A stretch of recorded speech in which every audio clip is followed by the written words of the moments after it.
Mother day special मावा cake आज मी तुमच्यासाठी घेऊन आली आहे। इथे सगळं मेजरमेंट मी तुम्हाला कप आणि ग्रॅममध्ये हे दोन्ही दाखवलं आहे। इथे 1 कप मैदा घेतलेला आहे, अर्धा कप आपण घेतलेला आहे पावडर शुगर, मावा घेतलेला आहे 1.5 कप म्हणजे 150 ml आपण दूध घेतले, बटर घेतले 75 ग्रॅम आणि मिल्क पावडर किंवा डेअरी व्हाइटनर आपल्याला यूज करायचं आहे। सुरुवातीला सगळ्यात पहिल्यांदा 100 ml इतकं दूध घ्यायचं आहे। एक मोठं भांडं घ्या, दूध हे गरम करून रूम टेम्परेचरला थंड केलेलं आहे। अर्धा कप दूध घातलेला आहे, त्याच्यामध्ये सुरुवातीला आपण ॲड करत आहोत अर्धा कप मिल्क पावडर, ग्रॅममध्ये 50 ग्रॅम आहे। त्याच्यामध्ये आपण ॲड केलेला आहे powder sugar, homemade powder sugar आहे, साखर मिक्सरमध्ये टाकून त्याला फाईन करून घेतलं आहे। आता ह्याच्यामध्ये आपण ॲड करतोय 2 टीस्पून रवा, रेग्युलर रवा पण चालेल किंवा फाईन रवा सुद्धा चालेल। आता हे सगळं आपल्याला नीट मिक्स करून घ्यायचं आहे। जायफळ वेलची पावडर ऑप्शनल आहे, मी ह्याच्यामध्ये जायफळ वेलची पावडर ½ टीस्पून ॲड केला आहे। कलरसाठी थोडं सॅफ्रॉन ॲड केलं आहे। व्यवस्थित ढवळून घ्यायचा आहे आणि झाकून 10 मिनिटं ठेवायचं आहे, जेणेकरून रवा हा नीट फुलून येईल। सगळं साहित्य कपमध्ये सुद्धा तुम्ही घेऊ शकतात किंवा ग्रॅममध्ये सुद्धा यूज करू शकतात। डिटेल रेसिपी डिस्क्रिप्शन बॉक्समध्ये दिली आहे, ती नक्की चेक करा। 10 मिनिटं ह्याला झाकून ठेवले, ती फक्त थोडेसे ड्रायफ्रूट आपण बारीक कापून घेऊया। ड्रायफ्रूट ऑप्शनल आहे, तुम्हाला आवडत नसेल तर नुसती वरतून टुटी फुटी किंवा चेरी टाकली तरीसुद्धा हा केक अप्रतिम लागतो। माव्याची टेस्ट आहे, त्यामुळे ड्रायफ्रूट टाका किंवा नका टाकू, हे ऑप्शनल आहेत। ड्रायफ्रूट घेताना थोडेसे फाईन चॉप करून घ्या। इथे अर्धा किलोचा टीन आपण ग्रीसिंग डस्टिंग केलेला आहे। 6 इंच कुठल्याही शेपमध्ये, राऊंड शेपमध्ये, स्क्वेअर शेपमध्ये किंवा हार्ड शेपमध्ये टीन यूज करा। त्याला ग्रीसिंग थोडंसं बटर किंवा तेल लावून घ्या आणि त्याच्यानंतर थोडंसं मैदा भुरभुरवा। या प्रोसेसला ग्रीसिंग आणि डस्टिंग बोलतात। त्याच वेळी कुकरसुद्धा मी प्रीहीट करायला ठेवला होता। खूप जणांनी रवा केक पाहून प्रश्न विचारला होता की कुकरमध्ये पाणी टाकायचं का, तर कुकर खाली आहे, झाकणाची रिंग आणि शिट्टी काढलेली आहे। झाकण लावून आपण 10 मिनिटं कुकर प्रीहीट करतोय। रवा छान फुलून आलेला आहे। थोडंसं मी ह्याच्यामध्ये ॲड करणार आहे कलर ऑप्शनल आहे। सुरुवातीला आपण त्याच्यामध्ये 75 ग्रॅम बटर घालूया। बटर हे अनसॉल्टेड बटर होतं, सॉल्टेड बटर नका इथे यूज करू। जर तुमच्याकडे बटरच्या जागी तुम्हाला ऑइल घालायचं असेल तर ऑइल इथे तुम्हाला 50 ml यूज करायचं आहे। तुम्ही इथे तूपसुद्धा पातळ करून ॲड करू शकतात। 75 ग्रॅम मावासुद्धा मी ह्याच्यामध्ये ॲड केलेला आहे। सगळं व्यवस्थित आपल्याला बीटरने बीट करायचं आहे। जर तुमच्याकडे बीटर नसेल तर तुम्ही हाताने सुद्धा बीट करू शकतात। मी ह्याच्यामध्ये मावा इसेन्स सुद्धा ॲड केला होता ½ टीस्पून। इसेन्स ऑप्शनल आहे, इसेन्स नाही टाकला तरी सुद्धा चालेल, पण जर तुमच्याकडे रसमलाई किंवा मावा इसेन्स असेल तर नक्की टाका। सगळं बीटरनी आपल्याला बीट करून घ्यायचं आहे।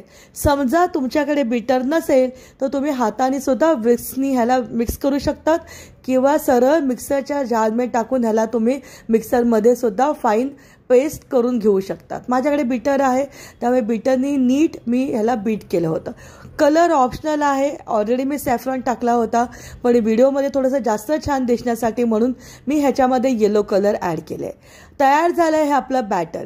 आता इथे आपण ॲड करतोय 125 ग्रॅम मैदा। मैद्याच्या जागी तुम्ही गव्हाचं पीठ ॲड केलं तरीसुद्धा हा केक अप्रतिम होतो। मैदा आपल्याला एकदा चाळून घ्यायचा आहे। आपण ह्याच्यामध्ये ॲड केले ½ टीस्पून बेकिंग पावडर आणि ½ टीस्पून आपण खायचा सोडा घालतो। खायचा सोडा म्हणजे सोडा बाय कार्ब आहे, हा रेग्युलर सोडा जो आहे तोच इथे मी यूज केला होता। सोडा आणि बेकिंग पावडर याला सुद्धा आपल्याला चाळून घ्यायचं आहे। जे ड्रायफ्रूट आपण बारीक कापून घेतले होते त्यातले थोडे ड्रायफ्रूट आपण आतमध्ये सुरुवातीला मिक्स करणार आहोत मैद्याबरोबर। आधीच सांगितलं मी, आपण टोटल इकडे 150 ml दूध यूज करणार आहोत। 100 ml आपण आधी सुरुवातीला ॲड केलं होतं, ज्यावेळी आपण त्याच्यामध्ये मिल्क पावडर आणि शुगर मिक्स केली होती। आता उरलेले जे 50 ml दूध आहे हे इथे आपल्याला हळूहळू टाकायचं आहे आणि बीटरनी किंवा हाताने ह्याला व्यवस्थित मिक्स करून घ्यायचं आहे। बघा, पाव कप जर 50 ml दूध उरलं होतं, त्यातलं थोडं दूध मी टाकले, ड्रायफ्रूट टाकले आणि बीटरनी बीट केले। इथे माझ्याकडे रोज पेटल्स होते, हे पण मी टाकलेले आहेत। तुमच्याकडे असेल तर नक्की यूज करा। रोज पेटल थोडंसं हातामध्ये चुरून टाका, त्यामुळे त्याचा वास हा खूप छान येतो। बीटरनी मिक्स केले. सुरुवातीला थोडं मिल्क टाकलं होतं 50 ml मधलं आणि उरलेलं परत दूध टाकून परत बीटरनी बीट केलेलं आहे. जसं मी आधीच सांगितलं, बीटर नसेल तर हाताने व्यवस्थित ढवळून घेतलं तरीसुद्धा चालेल किंवा मिक्सरच्या जारमध्ये सगळं मैदा आणि आधीचं सामान मिक्स करून ग्राइंड केलं तरीसुद्धा चालेल. स्पॅच्युलाने साईडचा स्क्रॅप करून घेऊया. जो टीन आधी आपण ग्रीसिंग डस्टिंग करून ठेवला होता त्याच्यामध्ये आपल्याला हे बॅटर टाकायचं आहे. जो तुम्हाला आमचे खाद्यजत्रा मराठी चॅनलचे व्हिडिओ आवडत असतील तर आमच्या मराठी यूट्यूब चॅनलला लाईक करा, व्हिडिओला जास्तीत जास्त शेअर करा आणि बाजूला दिलेला बेल आयकॉनला क्लिक करा.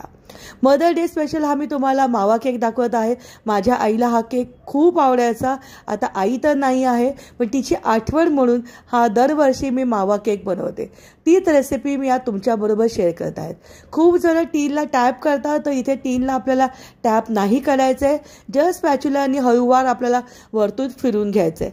असं केल्याने केकला तुमच्या अजिबात क्रॅक्स येत नाहीत. तर ही टीप नक्की लक्षात ठेवा. थोडेसे ड्रायफ्रूटवरती मैदा भुरभुरला आहे आणि वरतून आपल्याला बॅटरच्या वरती ह्याला टाकायचं आहे. मावा तुम्हाला नसेल आवडत तर तुम्ही या रेसिपीमध्ये मावा जरी स्किप केलात तरी साधा केकसुद्धा हा अप्रतिम होतो. पण मावा केक आहे त्यामुळे आपण मावा घातला आहे, वरतून भरपूर ड्रायफ्रूट्स घातलेले आहेत. इथे कुकर आपण प्रीहीट करायला ठेवला होता, तो 10 मिनटं झालेला आहे. त्याच्यामध्ये बघा मी स्टँड ठेवला होता, त्या स्टँडवरती आपल्याला हा केकचा टीन ठेवायचा आहे आणि झाकून कमीत कमी 40 ते 50 मिनटं आपल्याला बेक करायचे आहेत. जर तुमच्याकडे मायक्रोवेव्ह असेल तर 160 डिग्रीला, OTG असेल तर 160 डिग्रीला बेक करा. 40 मिनिटांनंतर ह्याच्यामध्ये टूथपिक टाकून आपल्याला चेक करायचं आहे. जर टूथपिकला चिकटलं तर अजून 5 ते 10 मिनटं ह्याला बेक करा. इथे टूथपिक माझी क्लीन आली आहे. केकला मी बाहेर ठेवले. थंडगार झाल्यानंतर ह्याला आपल्याला टीनमधून बाहेर काढायचं आहे. तयार झालं अप्रतिम चवीचा असा हा मावा केक. जेव्हा तुम्ही टीनमधून बाहेर काढाल तेव्हा एखाद्या जाळीवरती ह्याला टाकून ठेवा जेणेकरून हा डायरेक्ट प्लेटला चिकटणार नाही. सहजपणे हा टीनमधून बाहेर पडतो. अतिशय सॉफ्ट असा हा आपला मावा केक तयार झाला आहे. व्हिडिओ आवडला असेल तर कमेंट बॉक्समध्ये कमेंट करून नक्की सांगा की आजचा मावा केकचा व्हिडिओ कसा झाला आहे.